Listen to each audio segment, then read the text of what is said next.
பிள்ளைங்க எந்த நேரத்துல பெரியவங்களா மாறுறாங்கன்னு தெரியலன்னு நீ அடிக்கடி சொல்லுவல்ல, அத இப்பதான் நான் ஃபீல் பண்றேக்கா. இவ்ளோ நாளா ரேவதி கார்த்திய பிடிக்காத மாதிரி நடிச்சிருக்கா. மாமாவை பூஜைக்கு கூட்டிட்டு போறதுக்காக ரேவதி பேசினது எல்லாமே கார்த்திய மனசுல வச்சுதான். நீ எதுவும் சொல்லாம இருக்கும்போதே நீ இன்னும் என்ன நம்பலாமா வேணாமான்னு யோசிக்கிறேன்னு எனக்கு நல்லாவே புரியுது. உனக்கு அவ்வளவு சந்தேகமா இருந்தா இப்பவே கிளம்பி என் கூட வா. ரேவதியும் கார்த்தியும் இருக்கிற கோயிலுக்கு ஒன்ன கூட்டிட்டு போறேன். சந்திரா, நீ என்னதான் போட்டோ காட்டினாலும் என் மனசு நீ சொன்னதை ஏத்துக்கவே இல்லை. ஒருவேளை நீ சொன்ன மாதிரி ரேவதி அங்க இல்லன்னு வைய, அதுக்கப்புறம் இருக்கும் உனக்கு. வா. சரி, தப்புனா அந்த கார்த்தியோ என் பொண்ணோ பாத்தாங்களா? இல்ல இல்ல, அப்புறம் நான் மட்டும் எதுக்கு சரி தப்பு பாக்கணும்?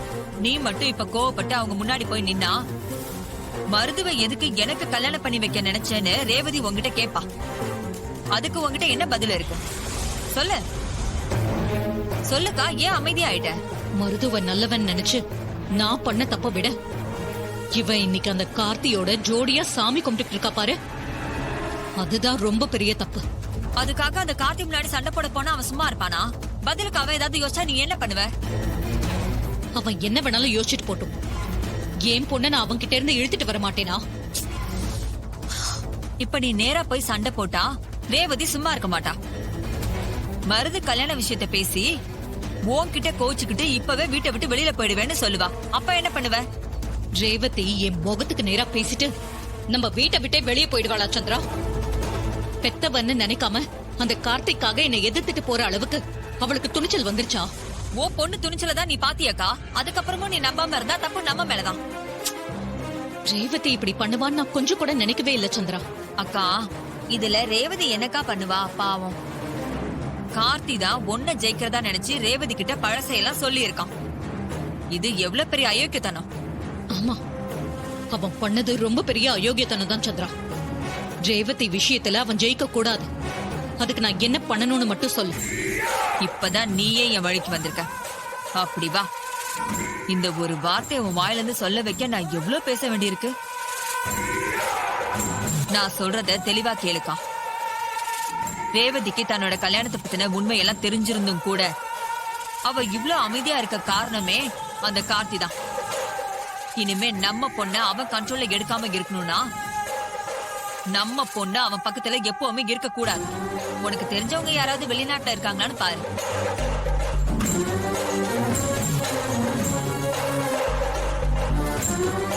வெளிநாட்டுல நம்ம சொந்தக்காரங்க கம்மியா தான் இருக்காங்க. வேற யாரு வெளிநாட்டுல இருக்கா? நல்லா யோசிச்சு பாருக்கா. ரேவதி மனச அந்த கார்த்தி கலைக்காம இருக்கணும்னா நாம ரேவதிய அவன்கிட்ட இருந்து தள்ளி வைக்கணும். அதுவும் கார்த்தி நினைச்சாலும் போய் பார்க்க முடியாத தூரத்துக்கு ஒரு 6 மாசத்துக்காகவாவது எங்கயாவது வெளிநாடுக்கு அனுப்பி வச்சிரு. 6 மாசமா? அதுக்குள்ள இந்த கார்த்தி சும்மா இருப்பானா? இனி மாமாவை இந்த கோவில் விஷயத்துல அவன் சேர்க்கவே கூடாது. நம்ம கண்ணுல மண்ண தூவினவனுக்கு கும்பாபிஷேகம் ஒரு கேடா? அந்த கோவில் கும்பாபிஷேகத்தை தடுத்து நிறுத்தி அவனோட மொத்த ஆட்டத்தையும் நம்ம காலி பண்ணணும். அதுக்கப்புறமா கூட ரேவதிய வெளிநாட்டுல இருந்து கூப்பிட்டு நடந்ததை பேசிக்கலாம். அந்த கார்த்தி எப்படிப்பட்டவன்னு நாம புரிய வச்சுக்கலாம்.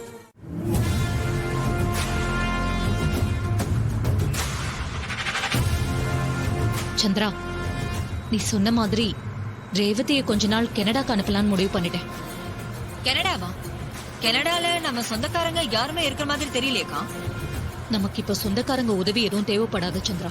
ஏன்னா சுத்தி சுத்தி பார்த்தா எல்லாம் அந்த கார்த்தியோட கான்டாக்ட்ல இருக்கிறவங்க தான். சோ என் ஃப்ரெண்டு ஒருத்தி கனடால இருக்கா. நான் வேணா அவகிட்ட ஒரு வார்த்தை பேசி பாக்கட்டுமா? அப்ப பேசி பாருக்கா. போன் பண்ணு.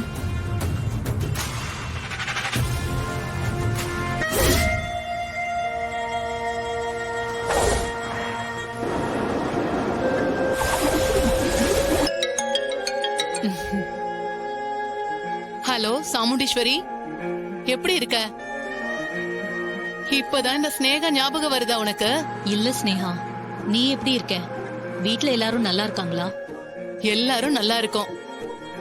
வீட்ல பசங்களெல்லாம் கூட்டிட்டு ஒரு வாட்டி கனடா வரலாம்ல? இங்க ஊர்ல வேலையே எனக்கு சரியா போயிடுது. நல்ல வேளை நான் ஃபோன் பண்ணதும் நீ யாருன்னு கேட்டுடுவியோன்னு நினைச்சேன்.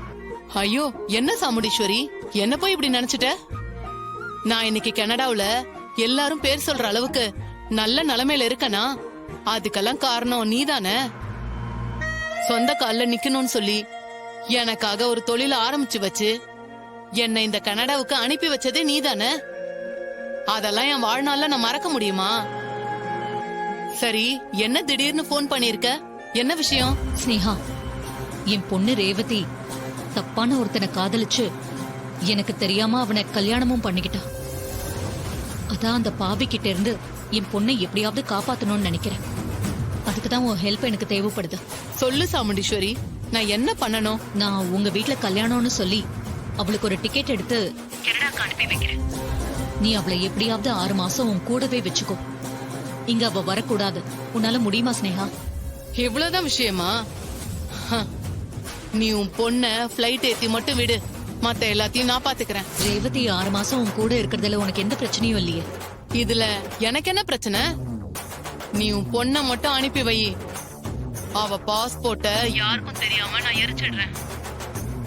அப்புறம் அவ எப்படி இந்தியாவுக்கு வரான்னு நாம பாப்போம். ஸ்னேகா, ரேவதி நீ நினைக்கிற மாதிரி பொண்ணெல்லாம் இல்ல. நாம அவளுக்கு எதிரா என்ன பண்ணாலும் கண்டுபிடிச்சிருவா. அத பத்தியெல்லாம் நீ கவலைப்படாத, நான் பாத்துக்கிறேன். பாஸ்போர்ட் காணா போயிடுச்சுன்னு சொல்லி புது பாஸ்போர்ட்டுக்கு அப்ளை பண்ண சொல்லிடுவோம்.